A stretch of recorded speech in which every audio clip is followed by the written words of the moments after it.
ચલો આજે સમજીએ આપણે આઈવસ વિશે એટલે કે 3D એન્જિયોગ્રાફી વિશે. પહેલાં તો આઈવસ શું છે? આઈવસ એ 3D એન્જિયોગ્રાફી છે, ઇન્ટ્રાવાસ્ક્યુલર અલ્ટ્રાસોનોગ્રાફી, કે જે નોર્મલી આપણે એન્જિયોગ્રાફી કરીએ છીએ એમાં 2D આપણને દેખાય છે કે એમાં બ્લોકેજ અમુક વખતે અમુક કેસમાં પ્રોપરલી દેખાય નહીં, બ્લોકેજ વધારે દેખાય અથવા તો ઓછું દેખાય, એ એના લિમિટેશન છે. એ લિમિટેશન આપણે આઈવસથી પૂરી કરી શકીએ છીએ. કે આઈવસ એ 3D એન્જિયોગ્રાફી છે, એન્જિયોગ્રાફી જેવી જ પ્રોસિજર છે. એમાં અમે દૂરબીન હાથની નસમાંથી હૃદયની નસ સુધી પહોંચાડતા હોય છે, બ્લોકેજ સુધી પહોંચાડીએ.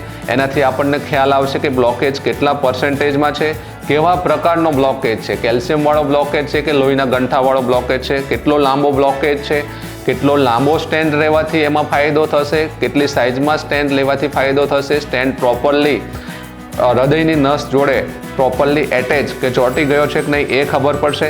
એનાથી જે એન્જિયોપ્લાસ્ટી કરીએ છીએ, સ્ટેન્ટ મૂકવાની પ્રોસિજર કરીએ છીએ, એનાથી લાંબા ગાળાનું અને ટૂંકા ગાળાનું સારી રીતે રિઝલ્ટ આપી શકીએ. એ પ્રકારની હેલ્પફુલ પ્રોસિજર છે એટલે કે આઈવસ 3D એન્જિયોગ્રાફી, જે લેટેસ્ટ અત્યારે ભારતમાં, ગુજરાતમાં ઘણી બધી જગ્યાએ અને સુરેન્દ્રનગરમાં પણ હવે સિમ્સ હોસ્પિટલમાં આઈવસ ટેકનોલોજી 3D એન્જિયોગ્રાફી વડે એન્જિયોપ્લાસ્ટી અને એન્જિયોગ્રાફીની સુવિધાઓ ઉપલબ્ધ છે.